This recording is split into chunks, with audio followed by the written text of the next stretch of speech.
Guys, this is 14A problem 18. We're looking to do 18 and 22 for the first screencast.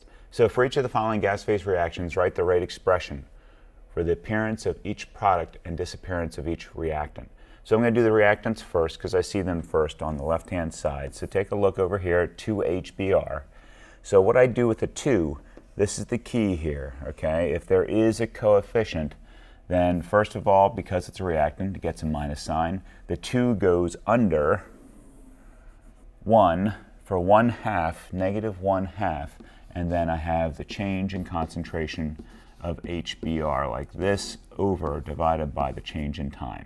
And that's how we express the rate expression for HBr, the reactant.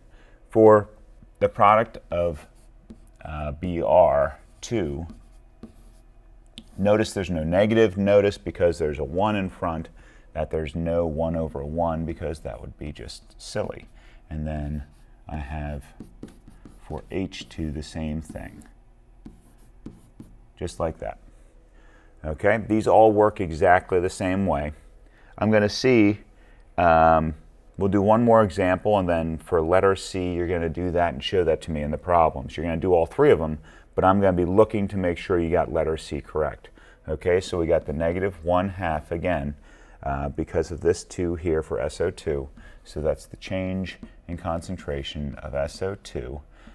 If you want to, you know what? We can write this also because they're all in gas. All 3 are in gas. We can write them as gases as a pressure instead of concentration. So it could look like negative 1/2 over the change of pressure of SO2 divided by the change in time. And then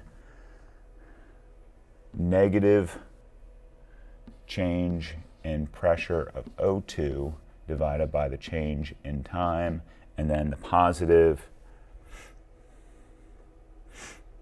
This is definitely not balanced, and I'm missing something here. At least it looks like I'm missing something. Let's see. This should have a 2 in front of it. So that would be a positive 1/2 change in pressure of SO3 divided by the change in time. There, I just fixed it. This should have a coefficient 2 in front.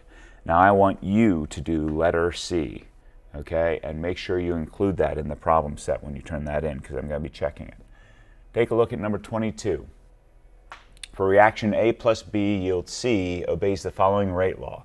So rate equals, here's the constant, A is to the second order, that's what that's telling me, and B is to the first order. So here's what it means if something is to the second order.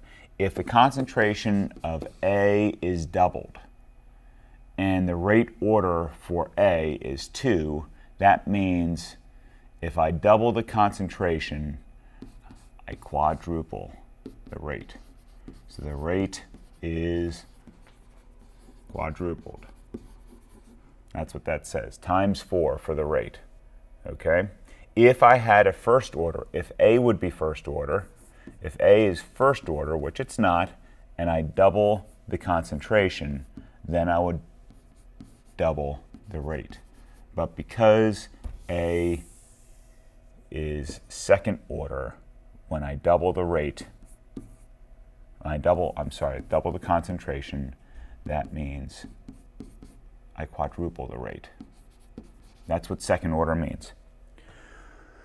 What's the reaction orders for A and B? They're listed for you right there, 2 and 1.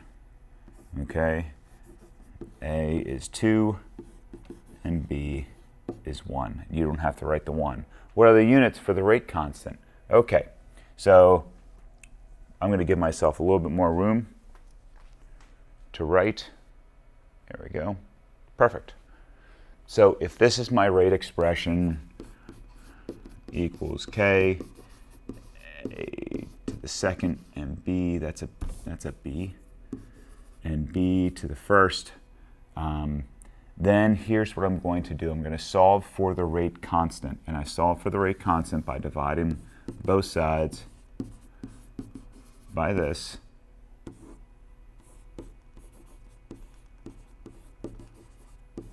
Excellent. So K equals, now I'll rewrite it one more time, and then I'll show you how I find out the units for the constant then. It's actually pretty simple. I go through molarity as a capital M, and in this case here, it doesn't matter what we're using for the time for rate. The rate is in molarity per second. Sometimes it's molarity per minute, sometimes it's molarity per hour. I'll use seconds here. So that means concentration is A, and if concentration squared, then I get M squared times M to the first. Okay, now that equals M over M to the third, right, times seconds. Notice I moved the seconds down to the bottom denominator. Yes, you can do that. Okay, so I get rid of this M and get rid of this. It's like subtracting 1, which means that I have 1 over M squared times seconds. Or you may see it written as M to the minus 2 times seconds to the minus 1. Something like that. All right, that's how I do it. I solve for K, and then I go through and just cancel out until I have only the units left that's left over. Okay, thanks for paying attention.